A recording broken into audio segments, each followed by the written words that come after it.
साथियों, ऐसा क्यों कह रहा हूँ कि एनटीए जैसे एजेंसियों की सघन जांच होनी चाहिए।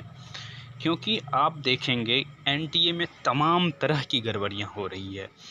एक तो नीट का मामला देख लिए, हम लोग नेट जेआरएफ का मामला कई सालों से देख रहे हैं।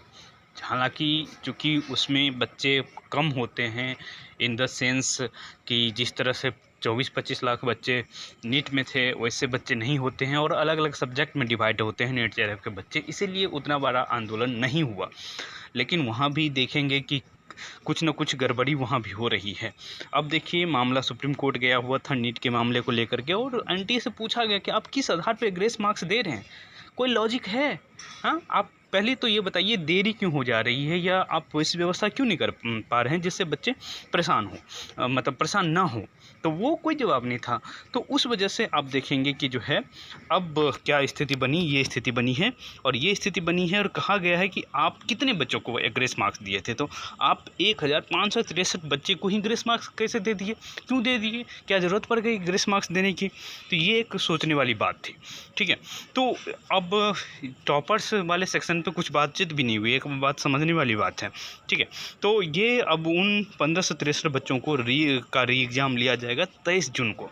लेकिन क्या इस री एग्ज़ाम से जो 24-25 लाख बच्चे अपीयर हुए थे नीट के एग्ज़ाम में सेटिस्फाइड होंगे?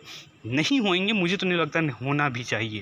पर ये सुप्रीम कोर्ट का निर्देश है, उसी निर्देश के अनुसार ये काम हो रही है कि 1563 बच्चे, हालांकि देखिएगा कि इसके खिलाफ भी बच्चे आंदोलन करेंगे, मुझे जहाँ तक लग रहा है। तो या तो उनसे कहा गया है या तो ग्रेस मार्क्स आप हटा दीजिए और बच्चों से कहिए कि आपका जो नॉर्मल मार्क्स है उसी आधार पे आपको एडमिशन मिलेगा।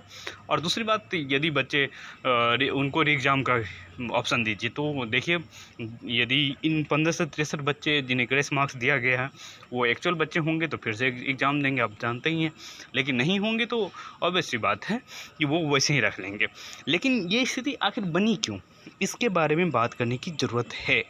ठीक है, क्योंकि इस पे बात नहीं किया जाएगा। अभी जैसे बड़े बड़े कोचिंग इंस्टीट्यूट लगा हुआ है, लेकिन जो है उन कोचिंग इंस्टीट्यूट को जब तक बिल्कुल एनटीए, या तो एनटीए को सुधार दिया जाए या फिर एनटीए से राइट्स ख़त्म कर लिया जाए। एक संस्था ख़त्म कर देने से बहुत बड़ी चीज़ नहीं होने वाली है, क्योंकि अब जान रहे हैं कि जो है इससे पहले जो मेडिकल का एग्ज़ाम लिया जाता था, जहाँ तक मुझे याद है एआईपीएमटी कहा जाता था उसको।